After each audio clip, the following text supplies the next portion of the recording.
went up on a mountainside and sat down. His disciples came to him, and he began to teach them, saying, "Blessed are the poor in spirit, for theirs is the kingdom of heaven. Blessed are those who mourn, for they will be comforted. Blessed are the meek, for they will inherit the earth. Blessed are those who hunger and thirst for righteousness, for they will be filled. Blessed are the merciful, for they will be shown mercy.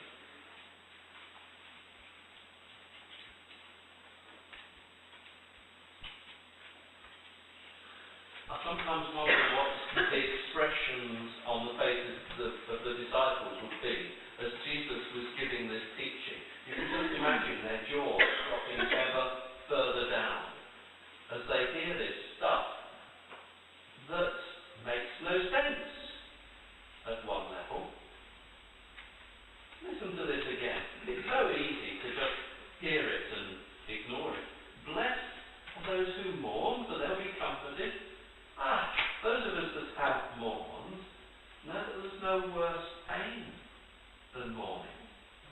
Well, okay, I haven't given birth, but it's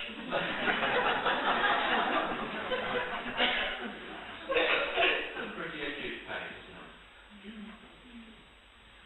And then we get, blessed are the meek, for they'll inherit the earth. Hey, that's not how life is in the natural world. Let's try and come again to some of this stuff. See the face of Jesus in it. It's a description of him, after all. And then we have this one that I want to focus on today. Blessed are the merciful, for they will be shown mercy. But let's start off with just that notion of what's it like to be blessed? What's it feel like to be blessed? And I keep on struggling with this to try and build up the picture. So here's the next bit of the picture.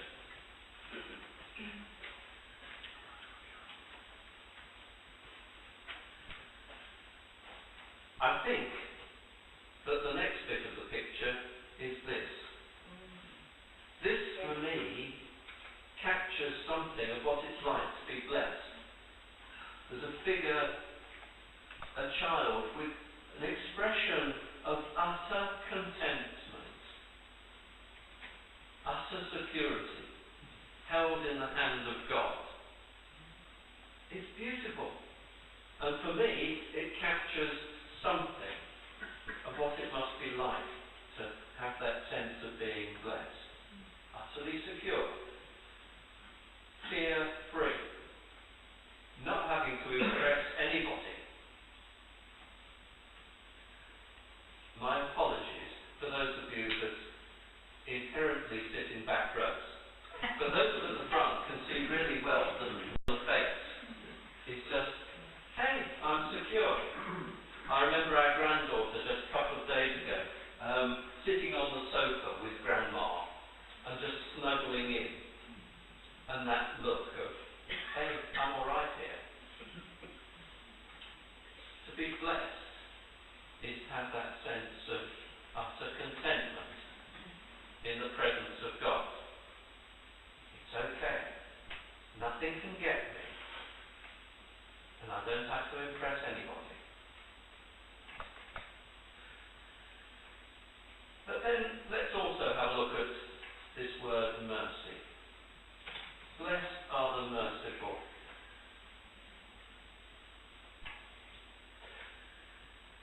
It's almost the opposite of what we do all the time, judging people. And mercy is something very different, as we'll begin to explore. This word is a little bit subtle and difficult to pin down. So every translation you read has got a different translation. If you go back to the Authorized version, then it's translated as loving kindness. That gets something of it. Loving kindness. Other translations speak about steadfast love or tender mercy. It's linked with the idea of compassion It's linked with the idea of pity. And I came across this quote from a theologian who, for decades, I can't abide, but he seems to have captured something here. You'll want to know who it is now, don't you? A bloke called Karl Barth. Unprejudiced. And he says that mercy is the personal God has a heart. That's the essence of mercy. It's about the personal God has a heart. I think that's quite beautiful and just begins to touch mercy. It's about compassion to those who are needy, those who are helpless, those who are weak. So I've got a question for you. If somebody comes up to you in the street and says, "How are you?" How are you all going to reply? I'm fine. I'm fine. Well, if God says to you, "How are you?" and you reply, "I'm fine," you'll say, "Oh, all right. Didn't think so, but fair enough."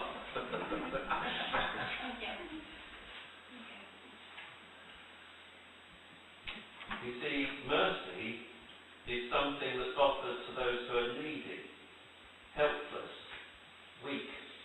And while we're still saying, "Hey, I can do this," then God, because He's very gracious, will say, "Okay." But when we admit that we're not fine, then God's mercy just flows.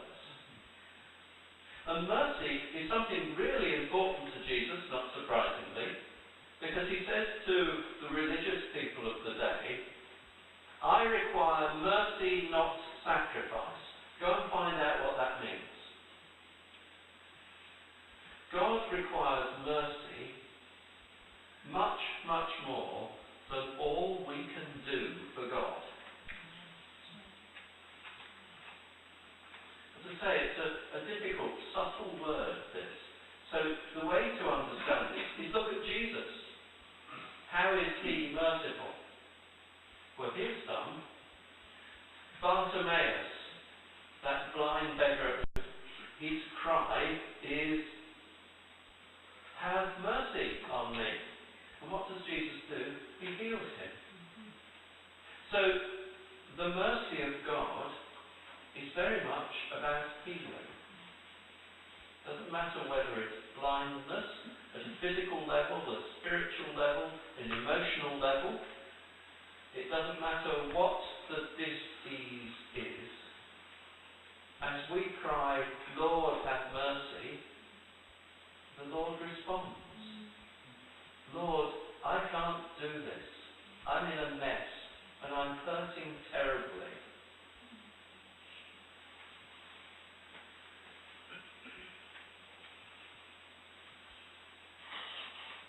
Then there's the feeding of the 5,000.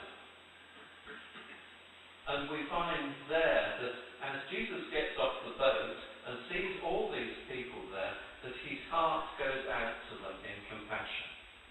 And He acts in mercy towards them. And mercy is not just a heart movement, but that's where it starts. It's something of the very heart of Father expressed. And it's expressed. So Jesus spends all day when He's utterly tired out. He yet again spends all day teaching and healing and feeding 5,000. It's an act of mercy. So what we're getting from this is if Jesus acts towards the individual with mercy and brings healing, if He acts towards 5,000 people with mercy and compassion, then won't He do that for us as well? It's in the very nature of God to be merciful. Well, then there's the woman at the well.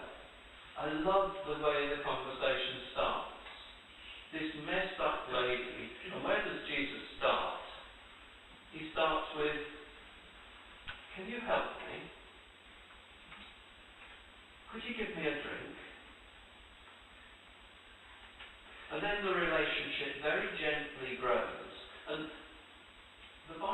actually explores this at some length, how that relationship grows, and the banter that goes backwards and forwards.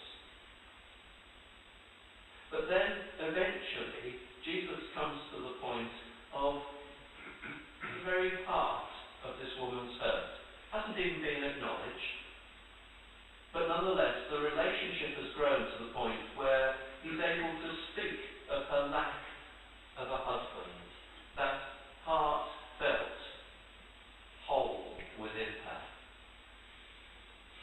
that place of loss and failure and mess. Hasn't been spoken of, but Jesus comes to the point where he can speak of that gently, with no condemnation, and the woman is able to face the truth of that pain, maybe for the first time for a very long time.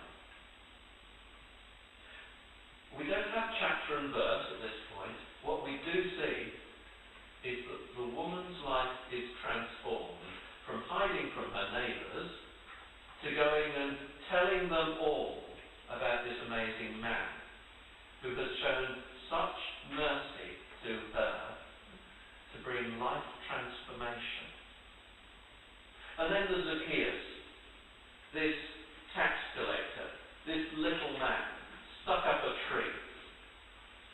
And you see gentle, generous mercy being offered to this.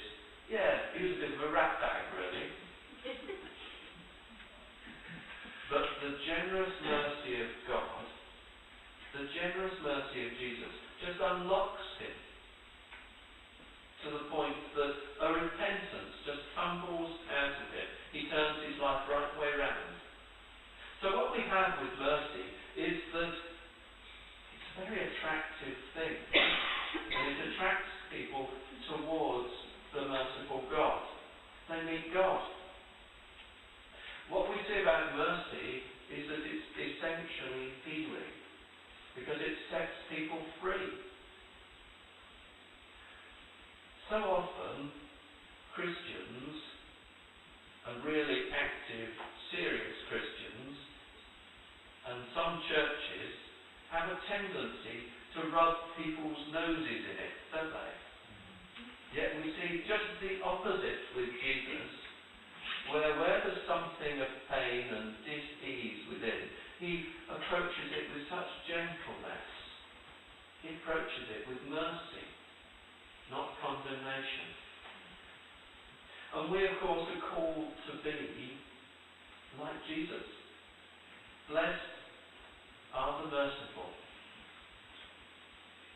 I tried to do a sort of Steve-type translation of this verse, and this is how it's come out.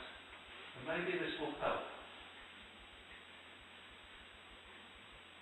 How blessed are those with the heart of Jesus, whose actions set free the miserable, broken, wretched ones. For they will experience the mercy of God for themselves. Try it again. How blessed are those with the heart of Jesus, whose actions set free the miserable, broken, wretched ones. For they will experience the mercy of God themselves. Let's pray. Lord, we're putting our hands up that we need your overflow of mercy today.